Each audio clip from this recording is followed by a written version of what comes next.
అందరికీ నమస్కారం. ఇవాళ మన స్టూడియోలో ఐకాన్ ఆస్ట్రాలజర్ గట్టుబల్లి సురేష్ బాబు గారు ఉన్నారు. గురువుగారితో మాట్లాడదాం. గురుగారు నమస్కారం. జై శ్రీమన్నారాయణ. 2025 జనవరి మాసం, మరి కుంభరాశి వారికి ఎలాంటి ఫలితాలు ఉండబోతున్నాయి, గ్రహస్థితి ఎలా ఉంది, ఎలాంటి రెమెడీస్ చేసుకుంటే బాగుంటుంది అంటారు? ఖచ్చితంగా అందరికీ ముందుగా నూతన సంవత్సర శుభాకాంక్షలు, అలానే మకర సంక్రాంతి శుభాకాంక్షలు కూడా, అలానే కనుమ భోగి శుభాకాంక్షలు కూడా. ఎందుకు కనుమ భోగి శుభాకాంక్షలు చెప్పారంటే కుంభరాశి వాళ్ళకి ప్రత్యేకంగా చెప్పాలి అలాగా. ఎందుకంటే ఈ కుంభరాశి వాళ్ళు చాలామంది ఇప్పుడు ఎన్ని రకాలు చూస్తుంటారు. ఎన్నో సంవత్సరాలుగా కొంతమంది అయితే జాబులు లేకుండా, కొంతమంది అయితే అలా ఉండిపోయేసి, అలానే ఏలనాటి శనితో బాధపడుతూ ఉండేవాళ్ళు అందరూ ఉన్నారు. చాలామంది కుంభరాశిలో ఇప్పటికీ ఉన్నారు. అయితే వీళ్ళందరికీ కూడా ఈ యొక్క 2025 సంవత్సరంలో వెసులుబాటు కనిపిస్తూ ఉంది. ఇప్పుడు సొంత ఇంట్లో కుంభరాశిలోనే శుక్రుడు ఉన్నాడు, శని ఉన్నాడు. అలానే వీళ్ళు చూసుకున్నట్టయితే 4వ స్థానంలో గురువు ఉన్నాడు, కానీ ఉపయోగం లేకుండా పోయింది. అలానే ఇంటిని చూసుకున్నట్టయితే 10వ స్థానంలో రవి ఉన్నాడు, వీళ్ళకి ఉపయోగం లేదు ఈ మాసం. అలానే 10వ స్థానంలో బుధుడు ఉన్నాడు. 10వ స్థానం బుధుడు అంటే కూడా వీళ్ళు ఎవరితో మాట్లాడుతూ వాళ్ళతో కొట్లాట్లు గొడవలు అయితే తప్పితే ఉపయోగం లేదు. అందుకని ఈ యొక్క మాసం ఏదైతే ఉందో వీళ్ళకి అంతగా వెసులుబాటు కనిపించట్లేదు. కానీ వీళ్ళ అదృష్టం ఒకటి ఉంది. ఒకటి శుక్రుడు సొంత ఇంట్లో ఉండడం, రెండోది మీనరాశిలో రాహు ఉన్నాడు, రెండో ఇంట్లో రాహు ఉన్నాడు. దీని ద్వారా ఏంటంటే మ్యూచువల్స్ అంటే వీళ్ళు థింకింగ్ ఫాస్ట్గా ఉంటుంది. కొంచెం ఆలోచన విధానం ఏంటంటే తొందరగా ఆలోచించేస్తారు. దానివల్ల వీళ్ళకి మంచి జరుగుతుంది. అదొకటి వీళ్ళకి అదృష్టం అని కూడా మనం చెప్పుకోవచ్చు. ఎలాంటి అదృష్టం అంటే ఏదైనా విషయం ఎక్కడైనా డబ్బు వచ్చేది కానివ్వండి, ఫైనాన్షియల్గా కానివ్వండి, లేదంటే బిజినెస్ చేసేది కానివ్వండి, ఏంటంటే శని భగవానుడు స్లో చేస్తాడు, రేపన్నది 4 రోజులు చేస్తాడు. అలానే రాహు ఉన్నాడు కదా, ఈ రాహు ఏం చేస్తాడంటే రాహు ఇంట్లో ఉన్నాడు అంటే రెండో ఇంటంటే పుట్టింటి వాటి అనమాట. వీళ్ళు ఏం చేస్తారంటే రాహువు ఫాస్ట్ భూమి అనమాట. వాళ్ళ నాన్నగారు వాళ్ళ అమ్మగారు ఆ కర్ర తీసుకొని కొట్టేసి బెత్తంతో కొట్టేసి పోరా ముందు నిద్రలేసి వెళ్ళిపోరా, నిద్రలేసి వెళ్ళిపోయి ముందు అక్కడి నుంచి తీసుకొని రారా, మళ్ళీ అదృష్టం పోతే రాదు అని ఇంట్లో వాళ్ళు ఆ ప్రోత్సహిస్తారనమాట. దాన్ని పొద్దుగూకులు వీళ్ళు చెప్తూ ఉంటే వెనక బ్యాక్గ్రౌండ్లో వీళ్ళకి ఒక సపోర్టింగ్ అనేది ఉంటే ఖచ్చితంగా వీళ్ళు రాణిస్తారు. అందుకని నేను అట్లా చెప్తాం జరుగుతుంది అనమాట. కుంభరాశి వాళ్ళకి ఎవరైతే ఉన్నారో ఇంట్లో పేరెంట్స్ కానివ్వండి, మగవాళ్ళు అయితే భార్య కానివ్వండి, ఆడవాళ్ళు అయితే భర్త కానివ్వండి, వీళ్ళకి సపోర్టింగ్ ఇచ్చేసి వెనక ముళ్ళుగర్ర పెట్టి పొడుస్తూ ఉంటే ఖచ్చితంగా వీళ్ళు రాణిస్తారనమాట. అలా చేయటం ద్వారా ఎందుకంటే సపోర్టింగ్ ఉంటుంది, వీళ్ళు రాణించేందుకు కూడా అదృష్టం ఉంటుంది. కాబట్టి ఆ మేర ఏదో చేస్తాడులే మా అబ్బాయి, ఏదో మా అమ్మాయి చేసేస్తలే, వాళ్ళ ఇష్టము, వాళ్ళ ఆలోచన, వాళ్ళ లైఫ్ అనుకోకుండా ఖచ్చితంగా ఇంట్లో ఏ రాశి వాళ్ళు ఉన్నా సరే కుంభరాశి వాళ్ళని ప్రోత్సహిస్తే కనుక వాళ్ళకి పొగడటమో ప్రోత్సహించడమో, వాళ్ళ ఆలోచన విధానంగా ఏదైనా చెప్పడమో నచ్చ చెప్పడమో చేసేసి ఏదైతే చిన్నపాటి పని ఉన్నా కూడా ముందు వెళ్ళు పని చేసుకో అని చెప్పి ధైర్యం చెప్పగలిగితే ఖచ్చితంగా కుంభరాశి వాళ్ళు రాణించేదానికి అదృష్టం ఉంటుంది. ఈ యొక్క జనవరి మాసం 2025 సంవత్సరంలో కనుక కుంభరాశి వాళ్ళు జాబ్ అయినా పనైనా లేకపోతే బిజినెస్ అయినా సరే స్టార్ట్ చేశారు అంటే ఖచ్చితంగా అదృష్టం కలిసి వచ్చేదానికి ఉంది. కాబట్టి ఆ మేర ప్రయత్నం చేయాలి. ఎందుకంటే ఈ యొక్క ఇంట్లో పేరెంట్స్ కానివ్వండి, భార్య కానివ్వండి, భర్తలు కానివ్వండి అయ్యేదానికి ఉంటుందో వీళ్ళందరికీ కూడా బాగుంటుంది. కాబట్టి ఈ మేర ప్రయత్నం చేయొచ్చు. ఈ యొక్క సపోర్టింగ్ ఉంటే చాలు, ఎక్కడికైనా రాణిస్తారు. అలానే కోర్టు వ్యవహారాలు ఏమైనా ఉంటే కూడా కొంతమేర వెసులుబాటు ఉంది చెప్పొచ్చు, కొంతమేర చుక్కెదురని చెప్పొచ్చు. ఏదైనా అంటే భార్యాభర్తల మధ్యన విడాకులు ఉన్నాయో అవైతే హోల్డ్ అవుతాయి, అవైతే ముందుకెళ్ళేలా కనిపించట్లేదు. ఎందుకంటే భార్యాభర్తల మధ్యన విడబాటు ఎందుకు వస్తుందంటే గత 2.5 సంవత్సరాలుగా చూసుకున్నట్టయితే కనుక వీళ్ళిద్దరి మధ్యన చిన్న చిన్న మిస్అండర్స్టాండింగ్ వల్ల తగాదులు అవుతాయి. కాబట్టి ఆ విడాకులు తీసుకునేది కూడా ఆగిపోయేలా కనిపిస్తుంది రానున్న అటువంటి రోజుల్లో. అందుకని భార్యాభర్తల మధ్య విడాకుల కేసులు ఏవైతే ఉన్నాయో అవి హోల్డ్ అవుతాయి. ఏదైతే ఫైనాన్షియల్గానో లేకపోతే ఇంకేమైనా సివిల్ కేసెస్ ఉంటే కూడా అవి అయితే కొంచెం మేర ముందుకి ఇంకో అడుగు ముందుకు వేస్తాయి అని చెప్పవచ్చు. అలానే రానున్నటువంటి 2-3 మాసాల్లో మార్చి మాసంలో శని భగవానుడు మీనరాశిలోకి జరగడం జరుగుతుంది. దానివలన ఇంట్లో కొంచెం వెసులుబాటు లభిస్తుంది. అంటే వీళ్ళ చైతన్యం అనేది కొంతమేర అన్ని కట్లు కట్టేసి ఉన్నటువంటి కుంభరాశి వాళ్ళకి కొంతమేర అదృష్టం, కొంతమేర కలిసి వస్తుందని చెప్పుకోవచ్చు. అయితే మొత్తం మేము చూసుకున్నట్టయితే కుంభరాశి వాళ్ళకి గ్రహరీత్యా కొంతమేర దోషాలున్నా కొంతమేర బాగుందని చెప్పుకోవచ్చు. అలానే ఈ మకర సంక్రాంతి రావడం అనేది కుంభరాశి వాళ్ళకి కొంతమేర అదృష్టం అని చెప్పుకోవచ్చు. అలానే ఇంకోటి మనకి ఈ సంవత్సరంలో మనకి కుంభమేళా అని వస్తుంది. అది పౌర్ణమి రోజు మొదలవుతుంది. జనవరి మాసం, జనవరి పౌర్ణమి అంటే 13వ తారీఖున ఉంది. ఈ 13వ తారీఖున కుంభమేళా మొదలవుతుంది. అయితే కుంభమేళా కదా కాశీకి వెళ్ళాలని అందరూ అనుకోవచ్చు. గంగా నదికి వెళ్ళాలి, కాశీకి వెళ్ళాలని కాదు. మీకు దగ్గరలో ఉన్నటువంటి నదీ తీరం ఏదైతే ఉందో అక్కడ స్నానం ఆచరించవచ్చు. సముద్ర తీరం ఏదైతే ఉందో అక్కడ కూడా స్నానం ఆచరించవచ్చు. మనము అక్కడ స్నానం ఆచరించేసి కుంభరాశి వాళ్ళకి ఏదైతే ఉందో అక్కడ స్నానం ఆచరించేసి సముద్ర తీరంనైతే ఇసుక, నదీ తీరంనైతే మట్టి, ఇవి తీసుకొని వచ్చేసి ఇంట్లో పెట్టేసి 10 రోజుల తర్వాత లేదా కుంభమేళ అనంతరం తీసుకెళ్ళేసి మళ్ళీ అదే నదిలో కలపడం వలన వీళ్ళకి ఇంట్లో ఉన్నటువంటి ఏదైతే అశాంతి, ఏదైతే ఇంట్లో ఉన్నటువంటి మనశ్శాంతి లేకుండా ఏదైతే ఇంట్లో నెగిటివిటీ ఉన్నటువంటి ఇళ్ళు ఉంటాయో అవన్నీ కూడా వెళ్ళిపోయేసి ఇంట్లో పాజిటివ్ థింగ్స్, పాజిటివ్ ఆలోచనలు అన్నీ బాగుంటాయి. కాబట్టి ఈ మేర ప్రయత్నం చేయాలి. ఏదైతే వీళ్ళు నదీ స్నానం ఆచరిస్తారో అది వీళ్ళకి గ్రహరీత్యా ఉన్నటువంటి దోషాలు, అలానే పూర్వీకుల దోషంతో ఎవరైతే బాధపడుతున్నారో ఈ యొక్క మకర సంక్రాంతి రావడం కొంతమేర అదృష్టం. కాబట్టి ఈ గ్రహరీత్యా దోషాలే కాకుండా ఈ పూర్వీకుల శాపాలు, దోషాలతో ఎవరైతే బాధపడుతున్నారో, ఈ ఏళ్ళనాటి శని నుంచి ఎవరైతే బాధపడుతున్నారో వీళ్ళందరూ కూడా వారి వారి యొక్క ప్రాంతీయ ఆచారం, వారి వారి యొక్క ఇంటి ఆచార ప్రకారంగా ఈ యొక్క గ్రహస్థితి ప్రకారంగా కూడా వాళ్ళు ఆ ఒక పెద్దలకి నమస్కారం చేసుకొని ఆ పెద్దలకి దానాలు, ధర్మాలు, యోగాలు, యజ్ఞాలు ఏవో వాళ్ళకి ఆచార ప్రకారంగా అంత ప్రాంతీయ ఆచార ప్రకారంగా వాళ్ళ ఇంటి ఆచార ప్రకారంగా కూడా ఆ చనిపోయినటువంటి వాళ్ళ పెద్దలకి కనుక వీళ్ళు దానం చేసినట్టయితే, ఏదైనా పూజలు చేసి ఆ చెడు క్రియను ఏదైతే ఉందో అవి చేసుకున్నట్టయితే కనుక ఖచ్చితంగా వీళ్ళకి కలిసి వస్తుంది. ఆ పెద్దలు స్వర్గద్వారా ఎప్పుడైతే స్వర్గద్వార దర్శనానికి వెళ్తారో ఆ ఒక ఆశీర్వాదం ఈ యొక్క కుంభరాశి వాళ్ళ మీద ఖచ్చితంగా కనిపిస్తుంది. కాబట్టి ఆ మేర వేసులు పెట్టింది కాబట్టి ఖచ్చితంగా ప్రతి ఒక్కరు కూడా ఈ సంక్రాంతి పర్వదినాన, ఈ కనుమ పర్వదినాన, అలానే భోగి పర్వదినాన, అలానే కుంభమేళ పర్వదినాన వీళ్ళు ఈ 4 రోజుల్లో ఏదో ఒక రోజు కనుక ఆ పెద్దలకి నమస్కారం చేసుకొని ఆ పెద్దలకి ఏదైతే చేయాలో ఆ ధర్మ ప్రకారంగా చేసుకున్నట్లయితే కనుక ఖచ్చితంగా వీళ్ళు రాణిస్తారు. ఎలాంటి గ్రహ దోషాలు ఉన్నా కూడా తొలగిపోతాయి అనమాట.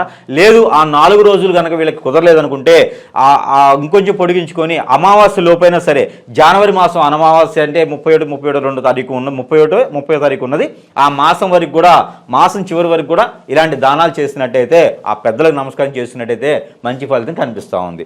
ఏదైతే వీళ్ళకి పిండి వంటలు ఉంటాయో ఈ యొక్క పిండి వంటలు మినిమం ఒక 3 రకాల పిండి వంటలు చేసేసి ఆ పెద్దలకు నైవేద్యం పెట్టినట్టయితే వీళ్ళకి అదృష్టం కలిసి వచ్చేలా ఉంది.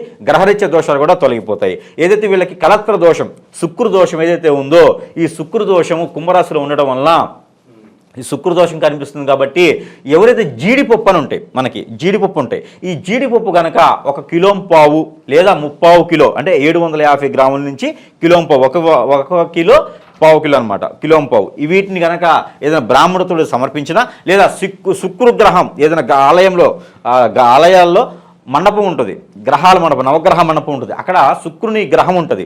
ఆ శుక్రుని గ్రహం మీద కనుక మనం అనుకున్నటువంటి జీడిపప్పు కనుక పోసినట్టయితే ఏదైతే బ్రాహ్మణుడికి దానం ఇచ్చినా కూడా ఆ కళత్ర దోషం నుంచి తొలగిపోయేసి పెళ్ళిళ్ళు కుదిరేందుకు కూడా అవకాశం ఎక్కువ కనిపిస్తూ ఉంది. ఎందుకంటే గత 7.5 సంవత్సరాలకు వీళ్ళకి పెళ్లి లేకుండా, పెటాకులు లేకుండా, అలానే గాలికేసుకుని అలా తిరిగిపోతూ ఒక దాంట్లో సెటిల్మెంట్ లేకుండా ఉన్నటువంటి కుంభరాశి వాళ్ళని చాలామంది చూశాను నేను. అలాగే గురుగారు, విద్య, ఉద్యోగం, ఆరోగ్యం, మరి వీటి పరిస్థితి ఎలా ఉంటుంది అంటారు? వీటన్నిటి కూడా వెసులుబాటు అని చెప్పొచ్చు. గత 7.5 సంవత్సరాలుగా మనం చూసినట్టయితే పుట్టిన వాళ్ళు కావచ్చు, పెరిగిన వాళ్ళు కావచ్చు, అలాగా ఉండిపోతున్న వాళ్ళు కావచ్చు, రోడ్డు ఎలా పెరుగుతుందో, రోడ్డు చెట్లు ఎలా ఉండయో వీళ్ళు కూడా అలానే ఉంటున్నారు కొంతకాలంగాను, ఏమాత్రం వెసులుబాటు లేకుండా.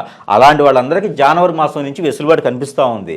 ఎందుకు అంటే మకర సంక్రాంతి నుంచి అయితే వీళ్ళకి చాలా బాగుందని చెప్పుకోవచ్చు. అందుకే వీళ్ళకి విద్య, ఉద్యోగ, వ్యాపారం ఎందులో ఉన్నా కూడా రాణిస్తారు. అందుకే కొత్తగా వ్యాపారాలు చేసేవాళ్ళు కుంభరాశి వాళ్ళు ఎవరైనా ఉంటే కూడా వాళ్ళకి ఇంట్లో నుంచి సపోర్ట్ కూడా దొరుకుతుంది. అందుకని ఇవన్నీ కూడా ఏ మాత్రం చిన్న అవకాశాన్ని కూడా సద్వినియోగం చేసుకోవాలి, చేజార్చుకోకుండా ఉండాలి. అది టీ పాయింట్ అయినా, పాల బూత్ అయినా, ఎలాంటి వ్యాపారైనా చేసుకుంటే మంచి వెసులుబాటు కనిపిస్తూ ఉంది. కాబట్టి ఆ మేర ప్రయత్నం చేసుకుంటే చాలా మంచి జరుగుతుంది అనమాట వీళ్ళకి. అలానే వీళ్ళకి అదృష్ట యోగాలు కూడా బాగున్నాయి. ఆ యోగం వచ్చేసి వేద యోగం అని చెప్పేసి ఒకటి ఉంది, వేదరాజ యోగం అని చెప్పేసి ఒకటి ఉన్నది. ఈ వేదరాజ యోగం అనేది వీళ్ళకి రాణిస్తుంది. ఇలాంటి గ్రహస్థితి, ఇలాంటి వెసులుబాట్లు అంటే గ్రహస్థితి ఎలా ఉన్నా ఈ యొక్క యోగం ఉంది కాబట్టి వేదరాజ యోగం అని చెప్పేసి ఒకటి ఉన్నది. ఈ వేదరాజ యోగం అంటే గురువు సంబంధించింది అనమాట. ఈ గురువుకి సంబంధించినటువంటి ఈ వేదరాజ యోగం అనేది ఏదైతే ఉందో వీళ్ళలో చదువు కానీ, లేకపోతే వ్యాపారం కానీ, లేదా ఎక్కడైనా విదేశాలకు వెళ్ళేదానికి కానీ ఈ వేదరాజ యోగం అనేది బాగా యోగిస్తుంది వీళ్ళకి. అంటే గ్రహాల్లో ఉన్నటువంటి ఏదైతే గురుగ్రహం ఉందో వీళ్ళ మీద చూపు అనేది కొంచెం తగ్గినా కూడా ఈ యోగం ఉండడం వల్ల వీళ్ళకి రాణిస్తుంది. ఈ యోగం వీళ్ళకి 160 రోజులు ఉంటుంది. ఎప్పటి నుంచి మొదలవుతుందంటే జనవరి 13వ తారీఖు నుంచి ఈ యోగం మొదలవుతుంది. అందుకోసమే వీళ్ళు పెద్దలకి చేసుకోవడం కానివ్వండి, అలానే గ్రహరీత్యా శాంతి చేసుకోవడం కానివ్వండి, అలానే వీళ్ళు నది స్నానం, సముద్ర స్నానం ఆచరించడం కానివ్వండి చేస్తే ఈ గ్రహాల నుంచి కొంతమేర వెసులుబాటు కలిగేసి ఈ యోగం అంతా కూడా వాళ్ళకి కలిసి వస్తుంది. ఈ యోగం అంతా కూడా కుంభరాశి వాళ్ళందరికీ వస్తుందా అని డౌట్ రావచ్చు. ఆ కుంభరాశి వాళ్ళందరికీ మ్యాక్సిమం వస్తుంది. అందులోనూ వీళ్ళకి గురువు దశ నడిచే వాళ్ళకి, గురువు అంతర్దశ నడిచే వాళ్ళకి, బుధ దశ నడిచే వాళ్ళకి, అలానే శుక్ర దశ నడిచే వాళ్ళకి కూడా ఈ యొక్క చంద్రుడి దశ నడిచే వాళ్ళకి కూడా ఈ యొక్క యోగం అనేది బాగా పరిగణిస్తుంది. కావున వీళ్ళందరూ కూడా చిన్న చిన్న ఈ దానాలు చేసుకుంటుంటే, పెద్దలకు నమస్కారం చేసుకుంటూ ఉంటే, ఈ పండగలకి ఏదైతే ఉందో ఆ పెద్దలకి నమస్కారం చేసుకుంటే కూడా వీళ్ళకి గ్రహరీత్యా ఉన్నటువంటి దోషాలను తొలగిపోయేసి అన్ని రకాలుగా వెసులుబాటు దొరికేదానికి ఆస్కారం ఎక్కువ కనిపిస్తూ ఉంది. అలానే వీళ్ళకి ప్రతిరోజు ప్రతి మాసం కూడా మనం చెప్పినట్టుగా వీళ్ళ చిన్న చిన్న పరిహారాలు ఏంటంటే కనుక జీడి గింజలు ఉంటాయి. ఈ జీడి గింజలు నల్లగా ఉంటాయి చూస్తానికి, ఎందుకంటే వీళ్ళకి కలత్ర దోషం కనిపిస్తుంది కాబట్టి కుంభరాశి వాళ్ళకి. అలానే యోగం కూడా ఏదైతే వేదరాజ యోగం ఉందో ఈ యోగం కూడా వీళ్ళకి కలిసి వచ్చేందుకు వీళ్ళకి జీడి గింజలు ఐదు జీడి గింజలు తీసుకొని వీళ్ళు వారంలో ఒక రోజైనా సరే శుక్రవారం రోజున చేస్తే మరీ మంచిది. గురువారం, శుక్రవారం ఈ 2 రోజుల్లో ఏ రోజున చేయవచ్చు. జీడి గింజలు 5 తీసుకొని కనుక వీళ్ళు పైనుంచి కింద వరకు దిగజార్చుకోవాలి. ఇలా పట్టుకొని ఇలాగ దిగజార్చుకోవాలి. ఈ రకంగా 5 గింజలు కూడా దిగజార్చుకొని ఎక్కడైనా పారేటువంటి నీరు కానీ లేకపోతే అవి కాల్ చేసినా పర్వాలేదు, వాసన వస్తుంది. అందుకని చెప్పి పొదలుగా ఉన్న చెట్లు రోడ్డు మీద దిష్టి తీసి వేయకూడదు. ఎవ్వరు కూడా దిష్టి తీసిన వస్తువు రోడ్డు మీద వేయకూడదు. షాపులకైనా మనిషికైనా సరే అవి వీళ్ళకే ప్రమాదకరమైనవి. ఓకేనా? అందుకని చెప్పేసి దిష్టి తీసుకొని రోడ్డు విరువైపులు ఉన్నటువంటి స్థలాల్లో, లేకపోతే మురికి కాలువల్లో, లేదు అంటే కనుక డ్రైనేజెస్లో, లేదు అనుకుంటే కదా పొదలుగా ఉన్నటువంటి చెట్లు అటు ఎవరు వెళ్ళరు అనుకుంటే అక్కడ వేస్తే వీళ్ళకి మంచి దొరికేదానికి ఆస్కారం కనిపిస్తుంది. కాబట్టి జీడి గింజలు 5 శుక్రవారం కానీ గురువారం కానీ తీసుకొని ఆ దిష్టి తీసిన గింజలు జీడి గింజలు 7 సార్లు తీయాలి. పైనుంచి కిందకి, మళ్ళీ కింద నుంచి పైకి వెళ్ళకూడదు. పైనుంచి కిందకి 7 సార్లు దిగదార్చుకొని కనుక ఆ 5 జీడి గింజలు పక్కన పడేసినట్టయితే, రోడ్డు పక్కన పడేసినట్టయితే ఆ ఒక వీళ్ళకు ఉన్నటువంటి కలత్ర దోషం కూడా తొలగిపోయేదానికి ఉంటుంది.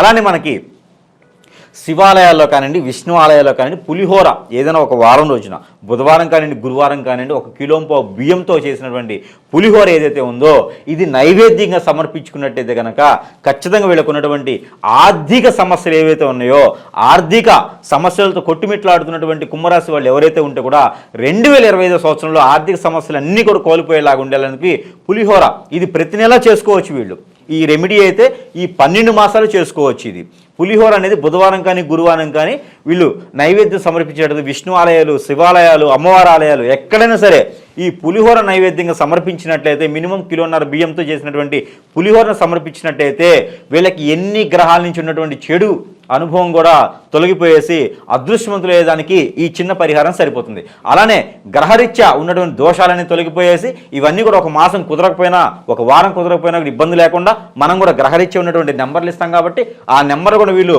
ప్రతిరోజు పఠించడం ద్వారా ఆ ఒక దోషాలన్నీ తొలగిపోయేసి అదృష్టవంతులు అయ్యేదానికి ఆస్కారం ఉంటుంది. కాబట్టి వీళ్ళకి చూసినట్టయితే ఆ గ్రహరీత్యా ఉన్నటువంటి నెంబర్స్ ఏవైతే ఉన్నాయో వీళ్ళకి 864149 864149 ఏదైతే ఈ నెంబర్ ఉన్నదో ఈ నెంబరు 122 సార్లు అంటే 122 సార్లు కనుక ప్రతిరోజు పారాయణ రూపంగా కానీ జపం చేసినా, పారాయణం చేసినా కూడా చాలా మంచి ఫలితం వస్తుంది. ఏదైతే మనం చెప్పినటువంటి జీడి గింజల రెమెడీ ఉందో ఆ జీడి గింజలు 5 చేతులు పెట్టుకొని ఈ యొక్క నెంబర్ని కనుక వీళ్ళు 122 సార్లు చదివేసి ఇలా పైనుంచి కిందకి దిగదాచుకుని చేసినట్టయితే ఆ గ్రహరీత్యా ఉన్నటువంటి దోషాలన్నీ తొలగిపోయేసి వీళ్ళకి కావాల్సినటువంటి గోల్స్ ఏవైతే ఉన్నాయో ఆ గోల్స్ని అందిపుచ్చుకొని వీళ్ళకి కావాల్సినటువంటి కోరికలు ఏవైతే ఉన్నాయో కొంతమేర తీర్చుకునేందుకు ఆస్కారం ఉంటుంది. అలానే పెళ్లిళ్ళు కాని వాళ్ళు కూడా పెళ్లిళ్ళు అయ్యేటువంటి ఆస్కారం ఉంది. అలానే గ్రహరీత్యా దోషాలు ఏవైతే ఉన్నాయో, నాగదోషం, కాలసర్ప దోషం, కుజి దోషం ఏవైతే ఉన్నాయో ఇవన్నీ కూడా పటాపంచి లేదానికి ఉంది. కాబట్టి ఈ మీద చిన్న చిన్న రెమెడీస్ చేసుకొని అందరూ కూడా అదృష్టవంతులు అవ్వాలి. ఏది కుంభరాశి వాళ్ళు. వీళ్ళకి ఇంకా వెసులుబాటు ఇవ్వాలనుకుంటే కనుక మన దగ్గర ఇలా ఉంటుంది. ఇది వచ్చేసి సెంటు, ఈ చిన్న బాటిల్ అనుకుంటారు, దాని 2 months వస్తుంది. ఈ సెంటు బాటిల్ ఉండిద్ది కుంభరాశి వాళ్ళకి బాగా పనిచేస్తుంది అనమాట. ఈ సెంటు బాటిల్ వాళ్ళ యొక్క పేరు బలం బట్టి, గ్రహస్థితిని బట్టి వాళ్ళు ఏ పని కోసం, ఆర్థికం కోసమా, జాబ్ కోసమా, విదేశయానమా ఇలా ఉంటుందన్నమాట. ఇలా వాళ్ళు ఏ దానికైతే ప్రయత్నం చేస్తున్నారో ఆ మేర ప్రయత్నం చేసేందుకు గ్రహరీత్యా అన్ని రకాల వెసులుబాట్లు, గ్రహరీత్యా ఏదైనా లోపం ఉంటే కూడా అవి పలిసొచ్చేలాగా మాత్రం ఈ సెంటు బాటిల్ కూడా మనం ఇవ్వడం జరుగుతూ ఉంది. దీనికి కొంత అమౌంట్ ఉంటుంది. అది మనకి సెంటు బాటిల్ కూడా వాళ్ళకి ఇవ్వడం ద్వారా, ఇది మనకి ఎక్కడైనా పంపిస్తాం, కొరియర్లో పంపించేస్తాం. ఈ సెంటు బాటిల్ తీసుకోవడం ద్వారా వాళ్ళ ఆ గ్రహరీత్యా ఉన్నటువంటి శాంతి పలిగేసి వాళ్ళు వెళ్ళాలనుకున్నటువంటి గోల్స్కి వెళ్ళేదానికి ఆస్కారం ఉంది. కాబట్టి ఇది కూడా వీళ్ళు యూజ్ చేయవచ్చు. ఈ సెంటు బాటిల్ ఏంటి అనేది మనకి మాట్లాడితే మనం చెప్పగలుగుతాం అనమాట. ఇవన్నీ కూడా చేసుకొని కుంభరాశి వాళ్ళు 2025 సంవత్సరంలో వీళ్ళ అదృష్టవంతులు అవ్వాలని నేను కోరుకుంటా ఉన్నాను. ఖచ్చితంగా ఏదైనా మంచితనంగా చేసుకోండి. ఎవరి దగ్గరికి వెళ్ళి మోసపోయేసి 1000 రూపాయలు పెట్టి యజ్ఞాల హోమాలు చేయించేసి అన్ని రకాలుగా మోసపోయేసి డబ్బులుగా విడుకోవద్దు. ఎవరిని నమ్మొద్దు. పక్కన ఉన్న ఫ్రెండ్ని కూడా నమ్మొద్దు. మీ పని మీరు చేసుకోండి. ఖచ్చితంగా బాగుపడేదానికి ఉంటుంది. ఎందుకంటే 2020 సంవత్సరంలో మోసపోయేదానికి ఎక్కువ ఉన్నారు కాబట్టి, మోసం చేసే వాళ్ళు ఎక్కువ ఉన్నారు కాబట్టి ఆ మేర ప్రయత్నం చేయొద్దు. ఖచ్చితంగా మీ పని నిజాయితీ చేసుకోండి. ఖచ్చితంగా ఆ దేవుడు, మీ పేరెంట్స్, ఆ తర్వాత మీ పూర్వీకులు కూడా మిమ్మల్ని దీవిస్తారు. 2020 సంవత్సరంలో రారాజుగా బతికేదానికి అదృష్టం ఉంది కాబట్టి ఆ మేర ప్రయత్నం చేయండి. జై శ్రీమన్నారాయణ.